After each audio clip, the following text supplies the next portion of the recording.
ನೋಡಿ 15 ಲಕ್ಷ ದುಡ್ಡು ಇವರು ಅವರಿಗೆ ಕೊಡೋದಾದರೆ ಅದೇ 15 ಲಕ್ಷಕ್ಕೆ 8 ಲಕ್ಷಕ್ಕೆ ಜಾಗ ತೆಗೆದು 8 ಲಕ್ಷಕ್ಕೆ ಮನೆ ಕಟ್ಟಿ ಕೂರ್ಬೋದಲ್ಲ. ಮತ್ತು ಇದನ್ನೆಲ್ಲ ಬಂದು ಈ ನಿಮ್ಮ ಮುಂದೆ ಎಲ್ಲರಿಗೂ ಸಾರ್ವಜನಿಕವಾಗಿ ಅಧಿಕಾರಿಗಳ ಮುಂದೆ ಹೋಗಿ tahsildar, AC office, DC office, ಆ ಆಫೀಸು, ಈ ಆಫೀಸು ಅಂತೇಳಿ ಬಂದು ಹೇಳುವಂಥ ಇದೆಲ್ಲ ಅಗತ್ಯ ಇಲ್ಲ. ನೋಡಿ, ಬೆಳಗ್ಗೆ ನಾವು ಸ್ಟೇಷನಿಗೆ ಹೋದರೆ 10 ಗಂಟೆ ಹೋದರೆ SI ಸಿಗೋದಿಲ್ಲ, 10ವರೆಗೆ 11 ಗಂಟೆಗೆ ತಹಸೀಲ್ದಾರ್ ಆಫೀಸಿಗೆ ಹೋದರೆ ತಹಸೀಲ್ದಾರ್ ಸಿಗೋದಿಲ್ಲ, 11 ಗಂಟೆಗೆ AC ಆಫೀಸಿಗೆ ಬಂದರೆ AC ಸಿಗೋದಿಲ್ಲ.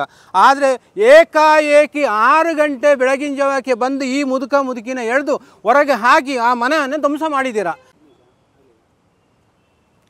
ನಮಸ್ಕಾರ, ನಾನು ರಾಧಮ್ಮ ಮುತ್ತುಸ್ವಾಮಿಯವರ ದೊಡ್ಡ ಮಗ. ವಿಷಯ ಸಾಧಾರಣವಾಗಿ 1 ವರ್ಷ ಹಿಂದೆ ಎಲ್ಲ ನೋಡಿದ್ದೀರಿ. ಒಂದು ಮನೆ ಕಟ್ಕೊಂಡು ಕೂತದನ್ನು ಹೊಡೆದಾಕಿದ್ದು, ಎಳೆದಾಕಿದ್ದು, ತೊಗೊಂಡೋಗಿ ಮೂಲೆ ಕೂರಿಸಿದೆಲ್ಲ ನೋಡಿರ್ತೀರಿ. ಆದರೆ ಈಗ 1 ವರ್ಷ 7 ದಿವಸ ಆಗಿ ಹೋಯಿತು. ಇವತ್ತವರೆಗೆ ಯಾವುದೇ ಅಧಿಕಾರಿಗಳಾಗಲಿ, ತಾಲೂಕು ಆಫೀಸಿಂದ ತಹಸೀಲ್ದಾರರಾಗಲಿ, BDO ಆಗಲಿ, ಮತ್ತೊಬ್ಬರಾಗಲಿ, AC ಆಗಲಿ, DC ಆಗಲಿ, ಇಲ್ಲ ಜನನಾಯಕರಾಗಲಿ ಯಾರ್ಯಾರು ಇದುವರೆಗೆ ಬಂದು ಇವರು ಸತ್ತಿದ್ದಾರೆ ಬದುಕಿದ್ದಾರೆ ಅಂತ ಯಾರು ಬಂದು ನೋಡಲಿಕ್ಕೆ ಬಂದಿಲ್ಲ. ಅದರ ಮಧ್ಯದಲ್ಲಿ ಇನ್ನೊಂದು ಫಸ್ಟಿಗೆ ಹೇಳ್ಬಿಡ್ತೇನೆ. ಯಾಕಂದರೆ ಜಯಂತ್ T ಅವರ ಮುಖಾಂತರ ನಮಗೆ ಇವರಿಗೊಂದು ಉಪಕಾರ ಮಾಡಲಿಕ್ಕೆ, ಇವರಿಗೊಂದು ಸಹಾಯ ಮಾಡಲಿಕ್ಕೆ ಅವರು ಬಂದು ಮುಂದೆ ಕರ್ಕೊಂಬಂದು ಇದಕ್ಕೆಲ್ಲ ವ್ಯವಸ್ಥೆ ಮಾಡ್ತಾಯಿದ್ರು.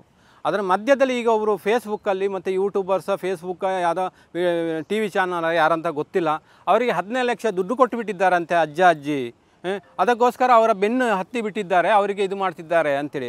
ನೋಡಿ, 15 ಲಕ್ಷ ದುಡ್ಡು ಇವರು ಅವರಿಗೆ ಕೊಡೋದಾದರೆ ಅದೇ 15 ಲಕ್ಷಕ್ಕೆ 8 ಲಕ್ಷಕ್ಕೆ ಜಾಗ ತೆಗೆದು 8 ಲಕ್ಷಕ್ಕೆ ಮನೆ ಕಟ್ಟಿ ಕೂರ್ಬೋದಲ್ಲ. ಮತ್ತು ಇದನ್ನೆಲ್ಲ ಬಂದು ಈ ನಿಮ್ಮ ಮುಂದೆ ಎಲ್ಲರಿಗೂ ಸಾರ್ವಜನಿಕವಾಗಿ ಅಧಿಕಾರಿಗಳ ಮುಂದೆ ಹೋಗಿ tahsildar, AC office, DC office, ಆ ಆಫೀಸು, ಈ ಆಫೀಸು ಅಂತೇಳಿ ಬಂದು ಹೇಳುವಂಥ ಇದೆಲ್ಲ ಅಗತ್ಯ ಇಲ್ಲ. 15-20 ಲಕ್ಷ ದುಡ್ಡು ಇಟ್ಕೊಂಡಿದ್ರೆ ಇದೆಲ್ಲ ಮಾಡೋಂಥ ಅಗತ್ಯನೂ ಇಲ್ಲ. ಆದರೆ ಒಂದು ಹೇಳ್ತೇನೆ, ಈ ಏನು ಫೇಸ್ಬುಕ್ಕು ಈ ಮತ್ತು ಯೂಟ್ಯೂಬರ್ಸ್ಗಳಿಗೆ ನೀವು ಯಾರೇ ಆಗಿರ್ಬೋದು, ಇದನ್ನು ವಿಮರ್ಶೆ ಮಾಡಿ ಅದಕ್ಕೆ ಇನ್ನೊಂದು ವಿಡಿಯೋ ಮಾಡಿದ್ದೇನೆ. ಅದರಲ್ಲಿ ಹೇಳಿದ್ದೇನೆ, ನನ್ನ ಮೊಬೈಲ್ ನಂಬರ್ ಹೇಳಿದ್ದೇನೆ. ಅದನ್ನು ನನ್ನ ಕಾಂಟ್ಯಾಕ್ಟ್ ಮಾಡಿ ನನಗೆ ಅದರ ವಿವರಣೆ ಪೂರ ಕೊಡಬೇಕು. ಕೊಡದಿದ್ದರೆ ನಿಮ್ಮ ಮನೆ ಅಂಗಳದಲ್ಲಿ ಬಂದು ಇವರು ಅಜ್ಜ ಅಜ್ಜಿನ ಕರ್ಕೊಂಬಂದು, ಅಪ್ಪ ಅಮ್ಮನ ಕರ್ಕೊಂಬಂದು ನಿಮ್ಮ ಮನೆ ಅಂಗಳದ ಅಡುಗೆ ಮಾಡಿ ಊಟ ಮಾಡಿ ಅಲ್ಲೇ ಮಲಗ್ತೇನೆ. ನನಗೆ ಅವರಿಗೆ 15 ಲಕ್ಷ ಕೊಟ್ಟದು ಯಾವುದೋ ಮೊಬೈಲಿಗೆ ಹಾಕಿದ್ನಾ, ಬ್ಯಾಂಕಿಗೆ ಹಾಕಿದ್ನಾ, ಕೈಯಲ್ಲಿ ಕೊಟ್ಟಿದ್ನಾ, ಯಾವುದು ಅದು ಲೀಸ್ಟ್ ನನಗೆ ಕರೆಕ್ಟಾಗಿ ಪ್ರೂಫ್ ಕೊಡಬೇಕು. ಕೊಡೋದಿದ್ದರೆ ನಾನು ಬಿಡೋದಿಲ್ಲ, ಇವ್ರನ್ನ ಕರ್ಕೊಂಬಂದು ನಿಮ್ಮ ಮನೆ ಅಂಗಳದಲ್ಲಿ ಇರ್ತೇನೆ. ಇದು ಒಂದು ವಿಷಯ. ಎರಡನೇದಾಗ್ಬಿಟ್ಟು ಈಗ 1 ವರ್ಷ 7 ದಿವಸ ಆಯಿತು. ಇದುವರೆಗೆ ಬೀದಿಯಲ್ಲಿ ಬಿದ್ದಿದ್ದಾರೆ. ಕುಡಿಲಿಕ್ಕೆ ನೀರಿಲ್ಲ, ಕರೆಂಟ್ ಇಲ್ಲ, ಮಲಗಲಿಕ್ಕೆ ಜಾಗ ಇಲ್ಲ.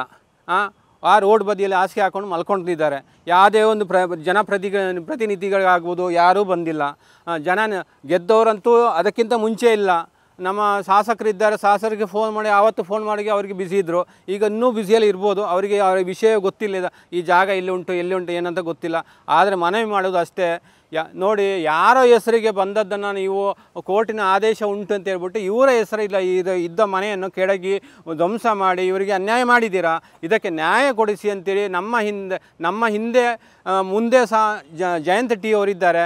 ಒಂದೇ ನೀವು ಯೂಟ್ಯೂಬರ್ ಆಗಲಿ, ಫೇಸ್ಬುಕ್ ಅವರಿಗೆ ಇಲ್ಲ, ಜಯಂತ್ ಅವ್ರನ್ನ ನಾವು ಬಿಟ್ಟುಬಿಡ್ತೇವೆ, ನೀವು ಬಂದು ಇವರ ಬೆನ್ನು ತಟ್ಟಿ ಅವರಿಗೆ ಏನು ಸಹಕಾರ ಮಾಡಬೇಕು, ಯಾವ ನ್ಯಾಯ ಒದಗಿಸ್ಕೊಡ್ಬೇಕು ಅದು ಒದಗಿಸ್ಕೊಡಿ. ಬನ್ನಿ, ಯಾಕೆ ಸುಮ್ಮನೆ ನಿಮ್ಮ ಮೊಬೈಲ್ ಉಂಟು, ಇದು ಉಂಟು, ಲ್ಯಾಪ್ಟಾಪ್ ಉಂಟು ಅಂತೇಳಿ ಸುಮ್ಮನೆ ಫೇಸ್ಬುಕ್ಕು, ಯೂಟ್ಯೂಬು ಮತ್ತು TVಗೆ ಹಾಕೋದು ಅದೇ ಯಾಕೆ ಮಾಡ್ತೀವಿ? ಬಂದು ವಿಮರ್ಶೆ ಮಾಡಿ. ಎಷ್ಟು ವರ್ಷ ಆಯಿತು, ಹೇಗೆ ತಗೊಂಡ್ರು?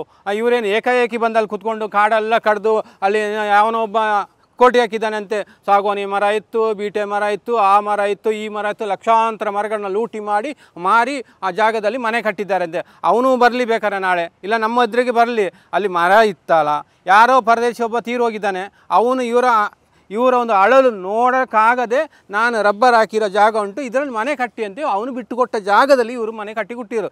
ಅವರು ಅಜ್ಜನ ಕಾಲದಿಂದ ಅನುಭವಿಸುವಂಥ ಜಾಗ ಅದು. ಏಕಾಏಕಿ ಮುದುಕ ಹೋಗಿ ಅಲ್ಲಿ ಕಾಡಿ ಕಡ್ದು ಈಗ ಒಂದು ಊರಿಂದ ಒಂದು ಊರಿಗೆ ಬಂದು ಏಕಾಏಕಿ ಬಂದು ಕಾಡು ಕಡ್ದು ಮನೆ ಕಟ್ಟಿ ಕೂರ್ಲಿಕ್ಕೆ ಊರಲ್ಲಿರೋರಿಗೆ ಒಂದು ಅರ್ಧ ಎಕರೆ ಜಾಗ ಮಾಡಲಿಕ್ಕೆ ಆಗೋದಿಲ್ಲ. ಎಲ್ಲಿಂದ ಬಂದು ಕಾಡು ಕಡ್ದು ಮನೆ ಕಟ್ಟಲಿಕ್ಕೆ ಆಗ್ತದಾ? ಆ ಪುಣ್ಯಾತ್ಮ ಕೊಟ್ಟ ಜಾಗದಲ್ಲಿ ಇವರು ಮನೆ ಕಟ್ಟಿದ್ದನ್ನು ಈ ಸರ್ಕಾರದವರು, ಈ ನಮ್ಮ ತಹಸೀಲ್ದಾರ್ ಆಗ್ಬೋದು, ಅವರ ಕಚೇರಿಯವರು ಅವರು ಬೇಕಾದವರು ಪೊಲೀಸ್ ಇಲಾಖೆಯವರನ್ನೆಲ್ಲ ಕರ್ಕೊಂಬಂದು ನೋಡಿ, ಬೆಳಗ್ಗೆ ನಾವು ಸ್ಟೇಷನಿಗೆ ಹೋದರೆ 10 ಗಂಟೆ ಹೋದರೆ SI ಸಿಗೋದಿಲ್ಲ, 10ವರೆಗೆ 11 ಗಂಟೆಗೆ ತಹಸೀಲ್ದಾರ್ ಆಫೀಸಿಗೆ ಹೋದರೆ ತಹಸೀಲ್ದಾರ್ ಸಿಗೋದಿಲ್ಲ, 11 ಗಂಟೆಗೆ AC ಆಫೀಸಿಗೆ ಬಂದರೆ AC ಸಿಗೋದಿಲ್ಲ. ಆದರೆ ಏಕಾಏಕಿ 6 ಗಂಟೆ ಬೆಳಗಿನ ಜಾವಕ್ಕೆ ಬಂದು ಈ ಮುದುಕಿನ ಎಳೆದು ಹೊರಗೆ ಹಾಕಿ ಆ ಮನೆಯನ್ನು ಧ್ವಂಸ ಮಾಡಿದ್ದೀರಾ. ಸರ್ಕಾರ ಕಟ್ಟಿಕೊಟ್ಟದಲ್ಲ, ಇವರ ಕಷ್ಟಪಟ್ಟು ಸಾವಿರಾರು ಜನದ ಲೋಟಲ ಎಂಜನ ತೊಳೆದ ಕಾಸು, ಆ ಕಾಸಿನ ಹಣದಲ್ಲಿ ಕಟ್ಟಿದ ಮನೆಯನ್ನು ಧ್ವಂಸ ಮಾಡಿಬಿಟ್ರಿ. ಯಾವುದು? ಕೋರ್ಟಿನ ನ್ಯಾಯಾಲಯದ ಆದೇಶ ಉಂಟು. ಯಾರ ಹೆಸರಲ್ಲಿ ಇದು ಆದೇಶ ಇರೋದು? ಆದೇಶ ಇದ್ದರೆ ಅದಕ್ಕೆ ನೀವು ಯಾವುದನ್ನು ಏನು ಮಾಡಬೇಕಿತ್ತು ಅದು ಮಾಡಿ. ಯಾರ ಹೆಸರಲ್ಲಿ? ರೇಣುಕಾ ವಿಶ್ವನಾಥ ಅಂತ ಇರೋದು. ರೇಣುಕಾ ವಿಶ್ವನಾಥ ಇರೋದು ಎಲ್ಲಿ? ಶಿವಾಜಿಯಲ್ಲಿ ಇರೋದು. AC ಕುರಿಯನ ತೋಟದಲ್ಲಿ ಕೆಲಸಕ್ಕೆ ಇರೋದಲ್ಲಿ. ಅಲ್ಲಿ ಹೋಗಿ ಏನು ಮಾಡಬೇಕಿತ್ತು? ಅಲ್ಲಿ AC ಕುರಿಯೊಂದು ಮನೆ ಹೊಡೆದು ಹಾಕಬೇಕಿತ್ತು ಅಲ್ಲಿದ್ದಾರೆ ಅಂತೇಳಿ. ಅದು ಯಾಕೆ ನಿಮಗೆ ಮಾಡಲಿಕ್ಕೆ ಅಧಿಕಾರ ಆಗಲಿಲ್ಲ? ತಹಸೀಲ್ದಾರ್ಗೆ ಹಾಕ್ಲಿಕ್ಕೆ, ಪೊಲೀಸ್ಗೆ ಯಾಕೆ ಆಗಲಿಲ್ಲ? SI ಬಂದ್ರಲ್ಲ, ಪ್ರತಿಯೊಬ್ಬರು ಬಂದು ಅದನ್ನು ಯಾಕೆ ಮಾಡಲಿಲ್ಲ? ಆ ಅಡ್ರೆಸ್ಸನ್ನು ಹುಡುಕಿ ಯಾಕೆ ಇವ್ರು ಕಟ್ಟಿದ ಮನೆಯನ್ನು ಯಾಕೆ ಹೊಡೆದಾಕಿದ್ರ? ಇದಕ್ಕೆ ನ್ಯಾಯ ಸಿಗಬೇಕು ಅಂತೇಳಿ ಕೈ ಮುಡ್ಕೊಂಡು ನಾನು ಕೇಳ್ತಾ ಇದ್ದೇನೆ. 1 ತಿಂಗಳು ಗಡುವು ಕೊಟ್ಟಿದ್ದೇವೆ. ಡಿಸೆಂಬರ್ 22ನೇ ತಾರೀಕು ಒಳಗೆ ಮಾನ್ಯ AC ಮೇಡಮ್ಮ ಸಾಹೇಬ್ರ ಯಾರಂತ ಗೊತ್ತಿಲ್ಲ, ನಮ್ಮ 1 ವರ್ಷ ಆಯಿತು ಬರೋದೇ ಇಲ್ಲಿಗೆ. 1 ವರ್ಷ ಹಿಂದೆ ಬಂದು ಹೋದದು, ಮನವಿ ಮಾಡಿ ಪತ್ರ ಕೊಟ್ಟಿದ್ದೇವೆ. ಅದಕ್ಕೊಂದು ಅಕ್ಲೇಮೆನ್ಸ್ ಇದು ಮಾಡಿ ಸೀಲ್ ಹಾಕಿ ದಸೆ ಒತ್ತಿ ನಮಗೆ ಕೊಟ್ಟಿದ್ದಾರೆ. ಅವರು ಇಲ್ಲೋ ಹೋಗಿದ್ದಾರೆ ಅಂತೇಳಿ ಅವರಿಗೆ ಮನವಿ ಮಾಡಿದ್ದೇವೆ. ಏನು ಸರ್ಕಾರ ಹೇಳ್ತಾ ಉಂಟು, ಬಡವರಿಗೆ ಮನೆ ಮಾಡಿ ಕೊಡಿ, ಖಾಲಿ ಜಾಗದಲ್ಲಿ ಇದ್ದರೆ ಮನೆ ಕಟ್ಟಿ ಕೊಡಿ, ಎಲ್ಲಿ ಕೂತಿದ್ದಾರೆ ಅವರಿಗೆ ಅದಕ್ಕೆ ಹಕ್ಕುಪತ್ರ ಕೊಡಿ ಅಂತೆ. ಆದರೆ ಇವರು ಯಾಕಪ್ಪ ಈ ಜಾಗ ಇವರು ಮುದುಕಿನ ಹೊಡೆದು ಈ ಕಟ್ಟಿದ್ದ ಮನೆಯನ್ನು ಹೊಡೆದು ಹೊರಗೆ ಹಾಕಿದ್ದಾರಲ್ಲ? ಸರ್ಕಾರ ಹೇಳೋದು ಒಂದು, ಅಧಿಕಾರಿಗಳು ಮಾಡೋದೊಂದು. ಇದಕ್ಕೆ ನ್ಯಾಯ ಇಲ್ವಾ? ಕರ್ನಾಟಕ ಸರ್ಕಾರದಲ್ಲಿ ನ್ಯಾಯ ಇಲ್ಲವಾ? ಅಂದರೆ ದೊಡ್ಡವರಿಗೊಂದು ನ್ಯಾಯ, ಬಡವರಿಗೊಂದು ನ್ಯಾಯವಾ? ಇದನ್ನು ಕೇಳ್ತಾ ಇದ್ದೇನೆ. ನ್ಯಾಯ ಒದಗಿಸಿ ಕೊಡಿ ಅಂತೇಳಿ ಮನವಿ ಮಾಡಿದ್ದೇವೆ. 1 ತಿಂಗಳು ಗಡುವು ಕೊಟ್ಟಿದ್ದೇವೆ. 1 ತಿಂಗಳ ಒಳಗೆ ಗಡುವಿಗೆ ನ್ಯಾಯ ಸಿಗದಿದ್ದರೆ 22ನೇ ತಾರೀಕು 12ನೇ ತಿಂಗಳು ಇದೇ ನಮ್ಮ AC ಕಚೇರಿ ಮುಂದೆ ನಾವು ಬಂದು ಧರಣಿ ಕೊಡ್ತೀವಿ.